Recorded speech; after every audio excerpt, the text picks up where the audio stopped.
Hello students, देखिए last lecture के अंदर हमने देखा था टोटल इंटरनल रिफ्लेक्शन। आज हमारे पास में उसी के ऊपर क्वेश्चंस हैं। देखिए बेटा, फर्स्ट क्वेश्चन है आपके पास में, determine critical angle for a glass air interface. यानी हमें क्या निकालना है कि इंटरफेस दिया हुआ है ग्लास और एयर का। ग्लास और एयर मतलब एक साइड एक मीडियम क्या है आपके पास में, ग्लास है इस साइड, जैसे मान लो ग्लास स्लैब है, और इस साइड क्या है एयर। इन दोनों को जो सरफेस यानी कि जो सेपरेट करती है, इनको हम क्या बोलते हैं, क्या है वो इंटरफेस है। ठीक है, तो यहाँ पे बोला है कि एक रे ऑफ लाइट जो है कहाँ से आ रही है, एयर से आ रही है, किसके ऊपर, इस सरफेस के ऊपर फॉल हुई है, कितने एंगल से डेविएट हुई, वो 15 डिग्री के एंगल से डेविएट हुई है।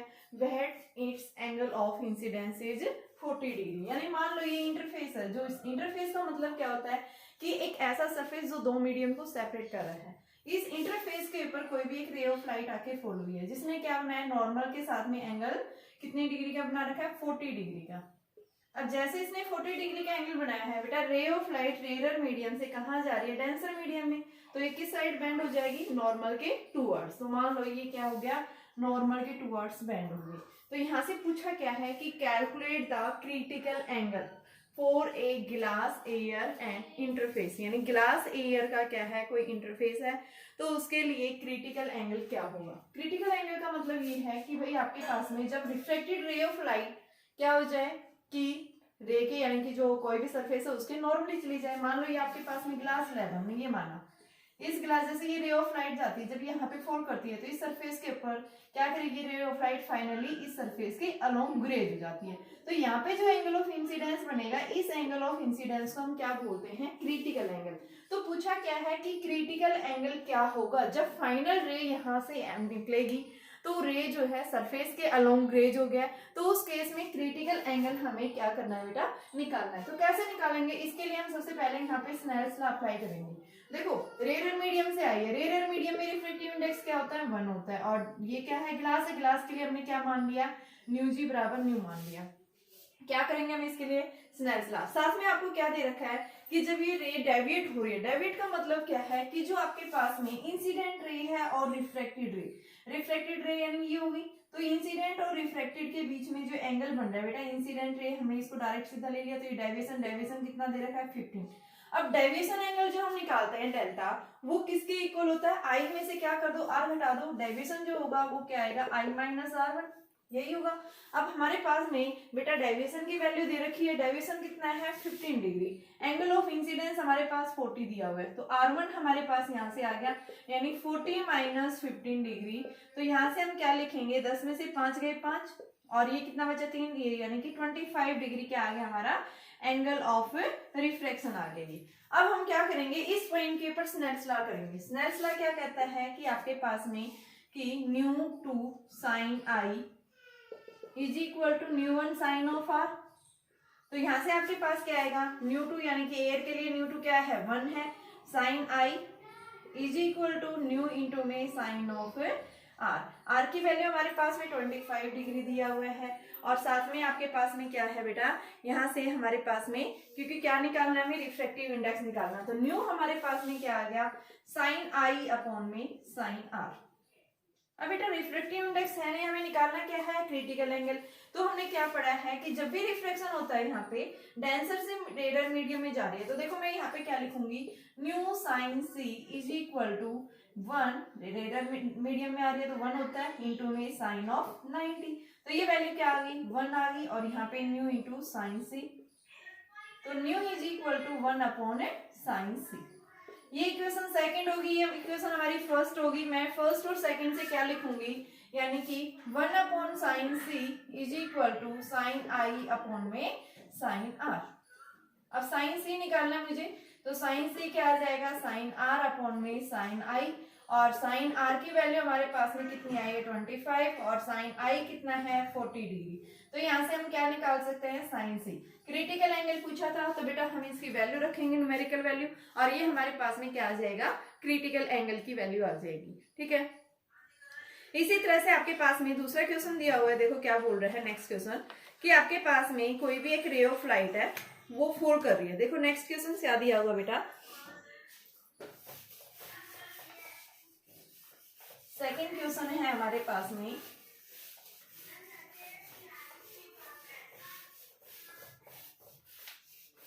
देखो हम कंप्लीट रे ऑफ पाथ है ये भी देखेंगे। सबसे पहले मैं एक बार क्वेश्चंस बता रही हूँ रे ऑफ लाइट कैसे क्या होगा। तो देखिए आपके पास में दिया हुआ है कि एक आपके पास ये दिया हुआ है, ये एक प्रिज्म है, ये एंगल 45, ये एंगल 45, ये एंगल 90 डिग्री दिया हुआ है। क्या पूछा है इसके अंदर कि एक आपके पास में रे ऑफ लाइट आके फॉल हो रही है, ठीक है। तो यहाँ पे आपको बताना है कि रे ऑफ लाइट नॉर्मली फॉल कर रही है ए बी फेस के ऊपर, ठीक है, इमर्जेंट। और यहाँ से आपको बताना है कि आपका किस तरह से जो है इसकी वैल्यू आएगी कि फाइनल रे ऑफ लाइट किस पाथ से जाएगी। तो इसके लिए मैंने आपको पहले ही बताया था कि सबसे पहले रे of light incident normally fall करेगी। जब भी कोई रे ऑफ लाइट किसी भी फेस के ऊपर जब नॉर्मली फॉल करती है तो एंगल ऑफ इंसिडेंस और एंगल ऑफ रिफ्लेक्शन क्या होता है, 0 होता है। अब ये रे ऑफ लाइट किस पे जाएगी, एसी पाथ के ऊपर। अब यहाँ पे जैसे ही जाएगी तो बेटा ये क्या बनेगा, नॉर्मल। नॉर्मल के साथ एंगल क्या बनाएगा वो देखना है। तो देखो ये एंगल 45 है, ये एंगल 90 डिग्री है, ये एंगल हम निकाल लेंगे। कैसे निकालेंगे, ये हमने ट्राइंगल बन रही है तो इस ट्राइंगल में क्या लिखेंगे, 45 plus 90 plus x is equal to 180। तो x इज इक्वल टू आपके पास में 180 माइनस 135। तो ये वैल्यू हमारे पास में कितनी आ गई, 5 और 6 में से 3 गए 3, ठीक है। तो ये 35 डिग्री एंगल आ गया। तो यानी हम क्या बताएंगे, ये क्या है 35। और बेटा आपके पास में ये जो आइसोसेल्स है यानी कि प्रिज्म है, इस प्रिज्म के लिए ग्लास प्रिज्म का यानी रिफ्रैक्टिव इंडेक्स 1.5 है। तो क्रिटिकल एंगल कैसे निकालते हैं, mu is equal to 1/sin c। तो यहाँ पे हम c निकालेंगे तो sin c की वैल्यू हमारे पास 1/न्यू, न्यू की वैल्यू 1/1.5। तो c निकालते हैं तो ये 42.5 डिग्री के आसपास आता है। तो ये एंगल अब इसके साथ कंपेयर करेंगे कि आपके पास में ये, तो ये आपके पास में 45 बचेगा ये, ठीक है। तो एंगल ऑफ इंसिडेंस ये 45 है तो बेटा ये भी कितना हुआ 45 डिग्री है। तो यानी कोई भी रे ऑफ लाइट, अब आपने इसे को कंपेयर करना है, एंगल ऑफ इंसिडेंस को क्रिटिकल एंगल से कंपेयर करना है। देखो मैंने आपको कंडीशंस बताई थी, अगर एंगल ऑफ इंसिडेंस की वैल्यू अगर क्या है क्रिटिकल एंगल से ज्यादा है, इक्वल है, तो उस केस में ग्रेज हो जाती है रे ऑफ लाइट, सरफेस के अलोंग ग्रेज हो जाती है। अगर आई आपका लेस देन है सी से तो उस केस में क्या होगा कि रे ऑफ लाइट रिफ्रैक्ट हो जाएगी। और थर्ड अगर आपके पास में क्या होगा बेटा कि एंगल ऑफ इंसिडेंस अगर सी से ग्रेटर है तो उस केस में हम क्या बताएंगे कि क्या होगा यहाँ पे आपके पास में कि जो फिनोमिना होगा वो क्या होगा, TIR का फिनोमिना होगा। तो इस केस में हमारे पास में क्या आ रहा है, एंगल ऑफ इंसिडेंस जो है क्या है क्रिटिकल एंगल से ज्यादा है, तो यानी हम क्या बताएंगे TIR होगा। रे ऑफ लाइट जो है यहाँ से नॉर्मली निकल जाएगी। तो इस तरह से हम क्या करते हैं, रे ऑफ लाइट का कंप्लीट पाथ बनाते हैं। अब जैसे आपके पास में ये दिया हुआ है 3 रे ऑफ लाइट आके फॉल करनी है एक आइसोसेल्स प्रिज्म के ऊपर।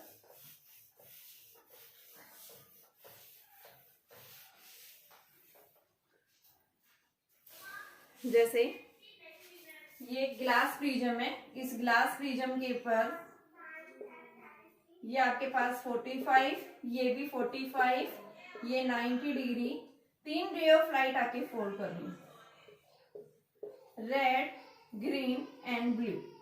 जैसे ही रे ऑफ लाइट आती है तो यहाँ से पूछा है बताइए कौन सी रे ऑफ लाइट यहाँ से ट्रांसमिट होगी, कौन सी रे ऑफ लाइट का TIR होगा, ठीक है, और कौन सी रे ऑफ लाइट ये सरफेस के अलोंग ग्रेज हो जाएगी। आपके पास रेड, ग्रीन और ब्लू का जो रिफ्लेक्टिव इंडेक्स है वो दिया हुआ है, रेड कलर का 1.39 और आपके पास में जो ग्रीन है और साथ में ब्लू कलर है। ग्रीन कलर का जो रिफ्रैक्टिव इंडेक्स है बेटा वो दिया हुआ है 1.424 एंड इसका आपके पास में दिया हुआ है 1.476 रिफ्रैक्टिव इंडेक्स गिवन है। तो यहाँ पे पूछा क्या है कि आपको ये बताना है कौन सी रे ऑफ लाइट यहाँ से पास हो जाएगी। तो इसको निकालने के लिए आप क्या करेंगे, सबसे पहले हमने इसके लिए क्रिटिकल एंगल हमें पता है 42 डिग्री होता है, ठीक है। तो हम सबसे पहले फर्स्ट रे ऑफ लाइट जैसी जाएगी तो यहाँ से तो नॉर्मली चली गई है, इस पे क्या होगा, ये होगा, ये एंगल क्या बनेगा x। तो यहाँ से आप क्या लेंगे, ये वैल्यू जो है आपके पास में 90 डिग्री, तो ये आपका भी निकाला था 90 प्लस में 45 प्लस x, तो ये 135 आएगा। तो यानी ये वैल्यू भी 45 हमारे पास, ये वैल्यू भी 45। अब बेटा आपके पास में रिफ्रैक्टिव इंडेक्स दिया हुआ है यानी म्यू इज इक्वल टू क्या होता है 1/sin c। तो आपके पास में sine C is equal to 1/न्यू, और रेड कलर के लिए रिफ्रैक्टिव इंडेक्स कितना दिया हुआ है 1.39। ठीक है, जब आप इसकी वैल्यू निकालते हैं सी की वैल्यू, तो ये हमारे पास में यानी कि 1 में आप क्या रखेंगे, यानी कि C is equal to sine inverse 1 में 1.39। तो ये जो वैल्यू आती है हमारे पास में अप्रोक्सीमेट किसके इक्वल आती है 0.719। 0.719, और जब आप इसका साइन इनवर्स लेते हैं तो ये वैल्यू आती है 46 डिग्री के आसपास आती है। ठीक है, तो यहाँ पे क्रिटिकल एंगल क्या आ रहा है, यानी कि ज्यादा आ रहा है, और होना क्या चाहिए, एंगल ऑफ इंसिडेंस जो है क्रिटिकल एंगल से, यानी कि अगर angle of incidence critical angle से ज्यादा होता है तो TIR होता है। तो यानी कि हम क्या बताएंगे, क्रिटिकल एंगल अगर ज्यादा हो जाता है किससे, इंसिडेंट एंगल से, ठीक है, 45 डिग्री से ज्यादा है, तो यानी इस केस में रे ऑफ लाइट यहां से क्या कर जाएगी, ट्रांसमिट कर जाएगी। ठीक है, तो यहाँ पे क्या बताएंगे, if C is less than I then ray of light will be refracted या फिर ट्रांसमिट। क्योंकि लेस है आपके पास में, क्रिटिकल एंगल की वैल्यू ज्यादा होगी एंगल ऑफ इंसिडेंस से। एंगल ऑफ इंसिडेंस हमारा क्या है 45 है, बल्कि क्रिटिकल एंगल हमारे पास में क्या आ रहा है कि 46, और होना क्या चाहिए था, I ज्यादा होना चाहिए था, C कम होना चाहिए था। तो यानी C ज्यादा हो रहा है और I क्या है, कम है, तो यानी हम क्या बताएंगे, रे ऑफ लाइट जाएगी यहाँ से, ट्रांसमिट कर जाएगी, रिफ्लेक्ट कर जाएगी। सेकेंड केस में देखो, फॉर द ग्रीन कलर, ये मैंने बताया था for red colour. For green colour के लिए क्या होगा, ग्रीन कलर है mu is equal to 1/sin C, तो sin C is equal to 1/न्यू, तो 1/न्यू, न्यू की वैल्यू यहाँ रखेंगे तो 1/1.424। तो ये वैल्यू जब हम निकालते हैं तो 1/4.24 की वैल्यू आती है 0.702।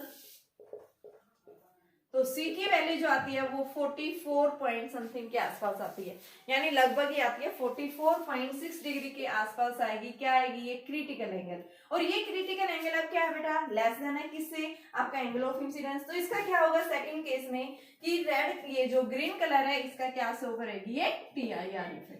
TIR इफेक्ट क्यों करेगी, क्योंकि रे ऑफ लाइट जाएगी तो ये बेटा TIR इफेक्ट शो करेगी। क्यों करेगी, क्योंकि यहाँ पे एंगल ऑफ इंसिडेंस क्या है, ज्यादा है 45 डिग्री से, क्योंकि ये 44.6 डिग्री के आसपास आ रहा है। तो इसका हम क्या बताएंगे, रे ऑफ लाइट क्या करेगी, रिफ्लेक्ट करेगी। अब थर्ड केस के अंदर जो ब्लू कलर है, ब्लू कलर के लिए हम क्या लेंगे कि mu is equal to 1/sin C, तो C क्या आ गया, यानी कि साइन इनवर्स 1/न्यू, और न्यू की वैल्यू ब्लू कलर है उसके लिए कितनी वैल्यू दे रखी है, साइन इनवर्स 1/4, ये वैल्यू गिवन है। तो यहां से हमारे पास जब इसकी वैल्यू सोल्व करते हैं तो ये वैल्यू आपके पास में कितनी आती है बेटा, 42.6 डिग्री। ये भी वैल्यू क्या है आपके पास में, यानी ये वैल्यू भी हम देख रहे हैं कि क्रिटिकल एंगल लेस देन है किससे, angle of incidence. Angle of incidence यहाँ से भी रे ऑफ लाइट आएगी, तो ये बनेगा आपके पास में 45 डिग्री। तो इस केस में भी क्या है कि क्रिटिकल एंगल लेस देन है, किसी इज less than angle of incidence, so TIR will be takes place. यानी कि क्या होगा, यहाँ पे total internal reflection, ray of light क्या कर जाएगी, इंटरनली रिफ्लेक्ट कर। देखिए बेटा इस क्वेश्चन में क्या दिया हुआ है आपके पास में कि एक सोर्स रखा हुआ है बल्ब का, कहाँ रखा हुआ है, एक टैंक के नीचे बॉटम सरफेस के ऊपर। उस टैंक की जो डेप्थ है वो कितनी है, 80 सेंटीमीटर की डेप्थ है उसकी। मान लो ये टैंक है आपके पास में, इस टैंक के बॉटम सरफेस पे हमने क्या रखा है, यहाँ पे एक बल्ब रख दिया है, ये बल्ब है, ठीक है। इसकी जो हाइट डेप्थ है वो कितनी है, यानी कि 80 सेंटीमीटर इसकी डेप्थ है, ठीक है। तो यहाँ पे क्या कह रहा है कि 80 सेंटीमीटर की डेप्थ पे आपके पास में क्या रखा हुआ है, वाटर फिल कर रखा है, और बॉटम सरफेस के ऊपर, कंटेनर के बॉटम सरफेस पे एक लाइट का सोर्स रखा हुआ है। तो आपको क्या निकालना है कि सरफेस के ऊपर कितना एरिया कवर किया गया है, जो लाइट यहाँ से निकलेगी जब यहाँ से इससे बाहर जाएगी, यानी कि रे ऑफ लाइट, देखो बाहर दिखना कब बंद हो जाता है, मैंने इसके लिए आपको बताया कि रे ऑफ लाइट जैसे सरफेस के अलोंग रेज हो जाती है, यहाँ से रे ऑफ लाइट गई सरफेस के अलोंग रेज हो जाती है, तो उससे आगे यानी लाइट का दिखना बंद हो जाता है। ओनली कितने सरफेस तक रे ऑफ लाइट जाएगी, इतने सरफेस तक। तो इसका एरिया पूछा है कि find the area of the surface of water through which light from the bulb can emerge, कि लाइट जो है यहाँ से इस बल्ब के द्वारा जो रोशनी जो एमिट हो रही है ये इससे बाहर जा सके तो कितना एरिया कवर्ड किया गया है। तो सबसे पहले इसकी डेप्थ हमें दे रखी है h बराबर 80 सेंटीमीटर, ठीक है। रिफ्रेक्टिव इंडेक्स वाटर का दिया हुआ है 4/3। यहाँ से रे ऑफ लाइट एक सोर्स है ये, ठीक है। सोर्स से रे ऑफ लाइट सबसे पहले हमने नॉर्मली दिखाई, नॉर्मली जाएगी यानी उसी के अलोंग हो जाएगा। अब ये रे ऑफ लाइट यहाँ से गई, जैसे इस पॉइंट के ऊपर रिफ्लेक्शन हुआ तो ये सरफेस के अलोंग रेज होगी। तो यहाँ जो एंगल ऑफ इंसिडेंस बनेगा बेटा वो किसके इक्वल होगा, क्रिटिकल एंगल के इक्वल लेंगे। और जैसे क्रिटिकल एंगल यानी आई सी के इक्वल होता है, यानी कि कब होता है सी के इक्वल, जब यहाँ पे रे ऑफ लाइट क्या होगी 90 डिग्री। ऐसे ही हम इस केस में दिखाएंगे ये भी एंगल 90 डिग्री, तो ये क्या बन गया सी के इक्वल हो गया, ठीक है। तो यहाँ से हम क्या, ये भी सी हो गया, ये भी हमारा सी हो गया, ठीक है। अब हमारे पास में क्या बन रही है, एक राइट एंगल ट्राइंगल बन रही है। तो यहाँ से इस राइट एंगल ट्राइंगल से रेडियस हमने क्या मान ली, आर मान ली, क्योंकि एरिया निकालने के लिए क्या चाहिए, पाई आर स्क्वायर। इसके लिए हमें आर निकालना है। तो इस आर की वैल्यू कैसे निकालेंगे, तो हम क्या लेंगे, ये ट्राइंगल लेंगे। इस ट्राइंगल के अंदर सबसे पहले हम साइन सी लेंगे। साइन सी क्या होता है, परपेंडिकुलर अपॉन में हाइपोटेनस। हाइपोटेनस क्या है, यानी कि आर स्क्वायर प्लस में एच स्क्वायर, ठीक है। साइन सी आ गई। ऐसे ही हम क्या लिख सकते हैं इसको, यानी टेन सी लें अगर, यहाँ से टेन सी होता है परपेंडिकुलर अपॉन में बेस। तो परपेंडिकुलर क्या है, आर, बेस क्या है बेटा एच, तो आर क्या आ गया, एच टेन सी आ गया। और टेन सी की जगह आप क्या लिख सकते हैं, एच साइन सी अपॉन में कोस सी। तो ये क्या आ गया, R is equal to H sine C upon 1 minus sine square C. ये आ गया आपके पास में कोस सी का, इसका रूट ले लेंगे। और अब हमें पता है कि साइन सी क्या होता है, ये देखिए mu is equal to 1 upon sine C. तो साइन सी क्या हो गया, 1 बाई न्यू हो गया। तो यहाँ पे हम पुट करेंगे तो आर हमारे पास में क्या आ गया, एच साइन सी की जगह 1 बाई न्यू, और नीचे क्या है 1 माइनस 1 बाई न्यू स्क्वायर। तो ये वैल्यू आ गई हमारे पास में। तो आर की वैल्यू जो आएगी वो क्या आएगी, H by new, new square minus 1, और यहाँ से न्यू, न्यू से न्यू कैंसिल, तो ये आ गया एच अपॉन में रूट न्यू स्क्वायर माइनस 1। ये क्या है बेटा, आर आ गया। अब हमें यहाँ से क्या निकालना है, एरिया निकालना है। एरिया होता है पाई आर स्क्वायर। तो एरिया हम लिखेंगे यानी पाई, और आर की जगह ये वैल्यू पुट कर दो, तो यानी एच स्क्वायर अपॉन में न्यू स्क्वायर माइनस 1। स्क्वायर करेंगे तो हट जाएगा यहाँ से। अब यहाँ से इसकी वैल्यू हम निकाल सकते हैं। देखिए एच आपके पास में है, तो यहाँ पे हम लिखेंगे पाई, एच की वैल्यू आपके पास 80 सेंटीमीटर, तो इसको आप सेंटीमीटर में रहने दो, 80 का स्क्वायर अपॉन में न्यू की वैल्यू 4/3 का स्क्वायर माइनस 1। तो ये हमारे पास में क्या दे देगा, एरिया दे देगा। और जब हम इसको सोल्व करते हैं तो ये वैल्यू हमारे पास में आती है 2500 यानी 25,837 सेंटीमीटर स्क्वायर। ये एरिया आ जाएगा बेटा जब आप इसको कैलकुलेट करेंगे, ठीक है। तो ये हमारे पास में क्या था, क्वेश्चन था। देखो ये डिस वाले क्वेश्चन मैंने एक पहले भी करवाया था। एक इस टाइप के क्वेश्चन, दो वैल्यू पूछ सकता है, एरिया पूछ सकता है, हाइट पूछ सकता है, सी पूछ सकता है। तो आप तीनों तरीके से आप इसको कर सकते हैं, ठीक है बेटा। अब देखिए हमारे पास में अब आगे आता है नेक्स्ट, इसके एक क्वेश्चन और करवा देती हूँ इसका एक टाइप का, फिर उसके बाद में हम नेक्स्ट टॉपिक करेंगे, ठीक है। जैसे इसी के अंदर क्वेश्चन देखिए, एक पॉइंट सोर्स है, इसी का ही क्वेश्चन है एक और।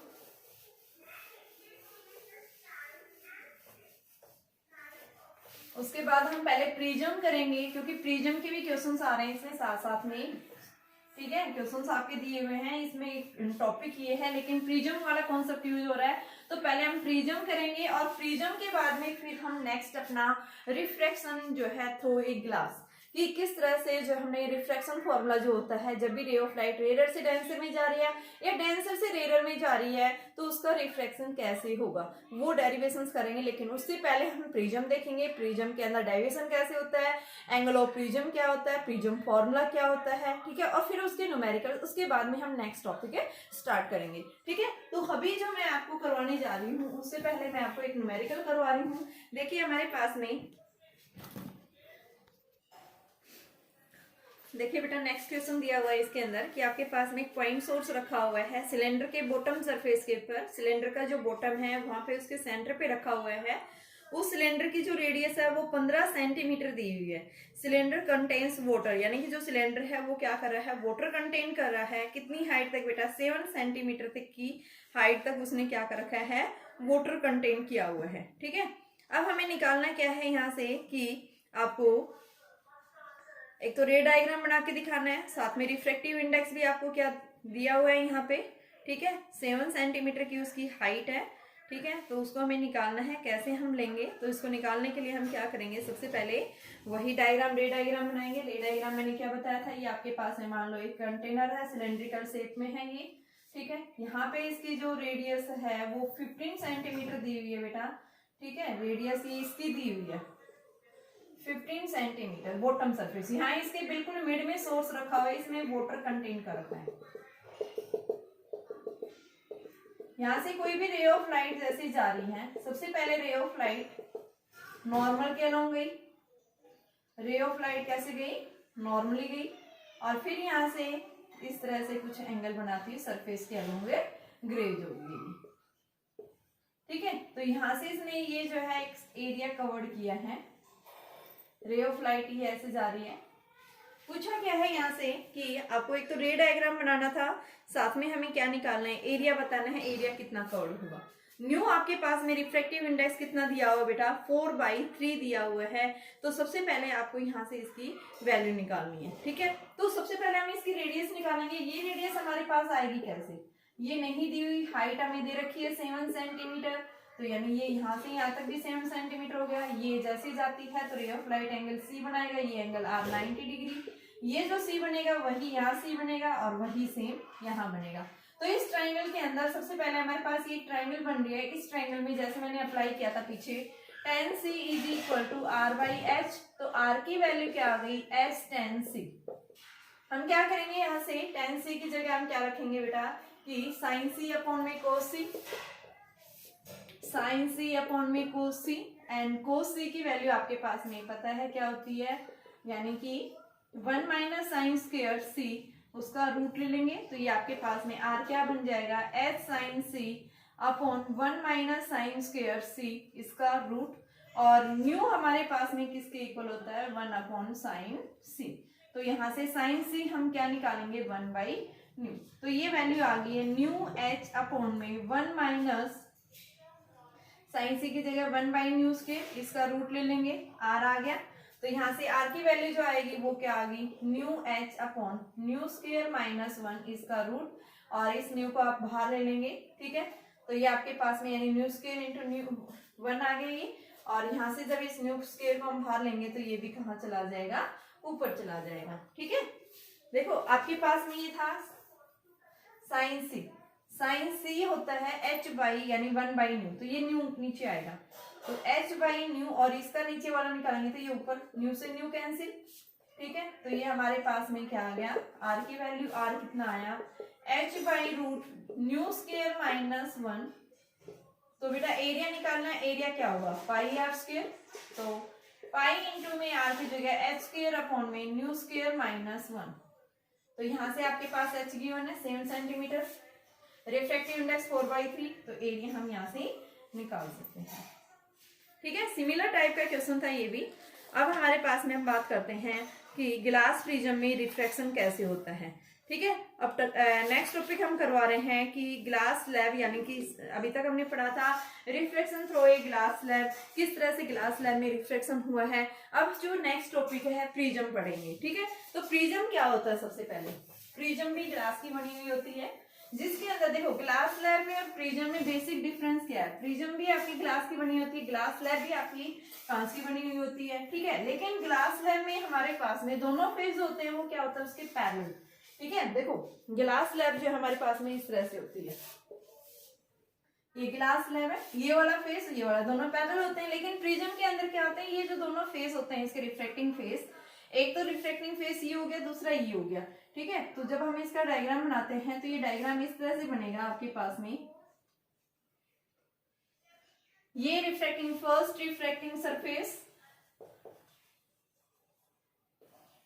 And second refracting surface. दो रिफ्रैक्टिंग सरफेस होते हैं जहां से दो बार रिफ्लेक्शन होता है, ये इसका मेन सेक्शन होता है, और दोनों रिफ्रैक्टिंग सरफेस के बीच में जो एंगल बनता है, इस एंगल को हम क्या बोलते हैं, क्या है वो, प्रिज्म है। ये क्या है, बेस है प्रिज्म का, ठीक है, क्या है ये, बेस ऑफ द प्रिज्म। जब भी कोई रे ऑफ लाइट प्रिज्म के अंदर एंटर करती है तो सबसे पहले फर्स्ट फेज के ऊपर रिफ्लेक्शन होगा, फिर यहाँ पे क्या होगा, उसका रिफ्लेक्शन होगा यानी उसके इनसाइड, और फिर यहाँ से जब निकलेगी तो दूसरे फेज पे यहाँ पे रिफ्लेक्शन होता है। लेकिन ग्लास स्लैब में क्या होता है बेटा, दोनों फेज होते हैं वो पैरेलल होते हैं। रे ऑफ लाइट जैसे ही एंटर करती है तो जो बाहर निकलेगी तो एंगल ऑफ इंसिडेंस और एंगल ऑफ इमरजेंस की वैल्यू क्या होती है, यहाँ पे सेम आती है। बट इस केस में जब भी ग्लास स्लैब में रिफ्लेक्शन होता है, angle of incidence and angle of emergence will be equal. क्यों होते हैं, क्योंकि वो वहां पे दोनों जो रिफ्लेक्टिंग फेस होते हैं वो दोनों पैरेलल साइड्स होती हैं उसकी। But in case of prism के केस में हम क्या बताते हैं, एंगल ऑफ इंसिडेंस और एंगल ऑफ इमरजेंस जो है इस केस में इक्वल नहीं होते हैं। क्यों, क्योंकि दोनों साइड्स जो है वो कैसी होती है, नॉन पैरेलल साइड्स होती हैं, ठीक है। यहाँ एक ही कंडीशन से अंदर आई और ई इक्वल हो सकते हैं, वो जो हम आगे पढ़ेंगे, एंगल ये मिनिमम डेविएशन के केस में कि जब डेविएशन फॉर्म होता है तो उसकी वैल्यू मिनिमम होती है, उस केस में आई और ई की वैल्यू ही इक्वल होती है। वैसे हम आई और ई को इक्वल नहीं कह सकते किसके अंदर, एक ग्लास प्रिज्म के अंदर। तो आप सबसे पहले ग्लास प्रिज्म के बारे में क्या बताएंगे, ग्लास प्रिज्म क्या होती है, यानी प्रिज्म जो है एक ट्रांसपेरेंट मीडियम होती है जो दो सरफेसेस के द्वारा बाउंडेड होती है। तो क्या लिखेंगे, prism is a, glass prism लिखो, glass prism is a bounded by two refracting face which are non parallel. Homogeneous medium होता है यहाँ पे, ठीक है, यानी कि हम क्या बताते हैं, दो मीडियम्स के द्वारा क्या होती है, ये बाउंडेड होती हैं and incline to each other.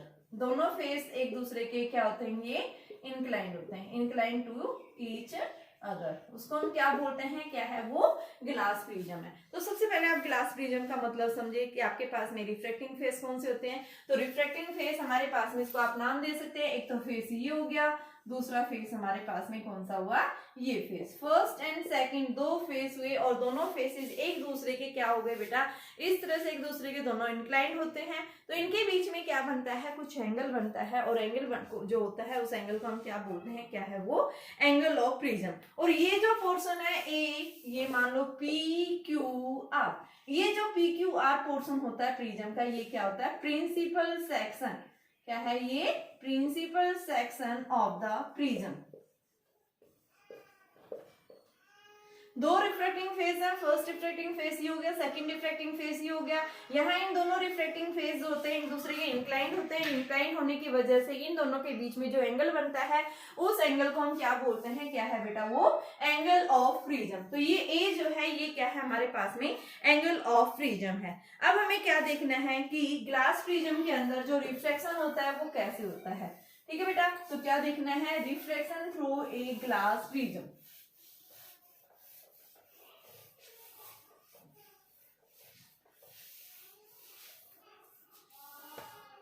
Reflection through a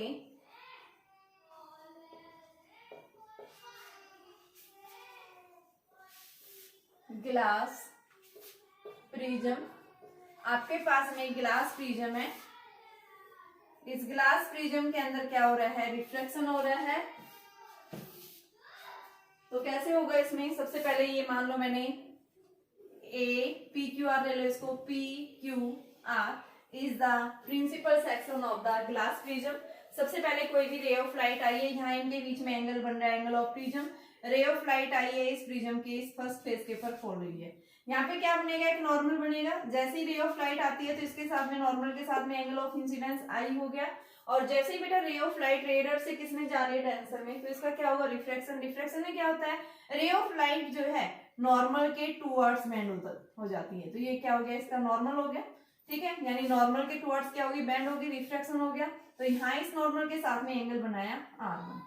अब सेकंड फिर इस फेस के ऊपर फॉल हुई है, आप नॉर्मल्स को इस तरह से मिला दो, ठीक है। तो यहाँ से क्या हुआ, ये फिर से एक नॉर्मल लिया आपने, ये मान लो N2 है, ये मान लो N1 नॉर्मल है, ये इंसिडेंट रे है, अब बेटा रे ऑफ लाइट डेंसर मीडियम से रेयर में जा रही है, मान लो ग्लास प्रिज्म का रिफ्रैक्टिव इंडेक्स न्यू है, जब डेंसर से रेयर में जा रही है तो नॉर्मल से अवे बेंड हो जाएगी, तो ये क्या बनेगा आर या एंगल ऑफ इमरजेंस भी आप लिख सकते हैं, ठीक है। तो ये R1 है तो यहाँ एंगल ऑफ इंसिडेंस R2 हो गया, ठीक है। तो ये हमारे पास में क्या हुआ रिफ्रैक्शन, यानी कि इस तरह से दो फेसेस से क्या होता है रिफ्रैक्शन होता है। आपके पास में ये हो गया, इस पॉइंट को मैं नाम दे रही हूँ O, इस पॉइंट को मैं नाम दे रही हूँ कि ये क्या है आपके पास में एस टी, ये पॉइंट क्या है T। अब इसका रिफ्रैक्शन कैसे होगा, तो देखिए हम क्या करेंगे कैसे रिफ्रैक्शन। सबसे पहले मैं बात करूंगी डेविएशन की। डेविएशन क्या होता है, जैसे हमने पीछे मैंने एक बार बताया था कि आपके पास जो प्लेन मिरर होता है, प्लेन मिरर के केस में जो एंगल ऑफ डेविएशन बनता है वो कैसे बनता है कि जो आपके पास में इंसिडेंट रे और रिफ्लेक्टेड रे के बीच में जो एंगल था। अब यहाँ पे भी हम बात करेंगे कि ये आपके पास में क्या है इंसिडेंट रे, इस इंसिडेंट रे को हमने आगे बढ़ा दिया, और ये क्या है रिफ्रैक्टेड रे, फाइनल रिफ्रैक्टेड रे ने इसके साथ जो एंगल बना है इस एंगल को हम क्या बोलते हैं डेविएशन, ठीक है। और बेटा ये फर्स्ट सरफेस के लिए डेविएशन डेल्टा 1, सेकंड सरफेस के लिए एंगल डेविएशन डेल्टा 2।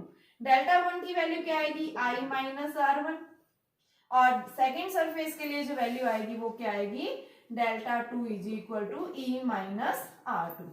यानी ये हमारे पास में क्या बनती है वैल्यू बनती है किसकी डेविएशन की वैल्यू, ठीक है। तो फर्स्ट फेज के लिए क्या बनेगी I माइनस R1 और सेकंड फेज के लिए बनेगी E माइनस R2। अब हमारे पास में जो डेविएशन है इस डेविएशन को हम कैसे लिखेंगे, तो मेरे पास में ये ट्राइंगल बन रही है, यानी कि आप इसको RST लिख सकते हैं। देखो मैंने क्या दिखाया, एक तो फर्स्ट फेज से रिफ्लेक्शन हो गया ये दिखा दिया, रे ऑफ लाइट रेडर से डेंसर में गई है, नॉर्मल के टुवर्ड्स क्या होगी बेंड होगी, तो ये रे ऑफ लाइट चलेगी रिफ्लेक्टेड रे है। अब डेंसर से रेयर में जाएगी तो फिर से बेटा इसका रिफ्लेक्शन होगा, अभी क्या करेगी नॉर्मल से अवे बेंड हो जाएगी, तो इस केस में जो एंगल बनेगा ये एंगल क्या बनेगा एंगल ऑफ इमरजेंस। तो हम क्या करेंगे इसके अंदर, क्या करो बेटा इसके अंदर आप अप्लाई करो सबसे पहले कि हमें क्या निकालना है डेविएशन एंगल निकालना है, किसकी वैल्यू डेल्टा की वैल्यू। फर्स्ट फेज के लिए यानी कि आपके पास डेविएशन की वैल्यू क्या आ रही है I माइनस R1, और सेकेंड फेज के लिए डेविएशन क्या है E माइनस R2। और टोटल डेविएशन देखो आपके पास एक ट्राइंगल बन रही है RST, इस RST ट्राइंगल के अंदर हम क्या लिख सकते हैं कि भाई जो आपके पास में ट्राइंगल है उस ट्राइंगल के अंदर जो एक्सटर्नल एंगल है वो किसके इक्वल है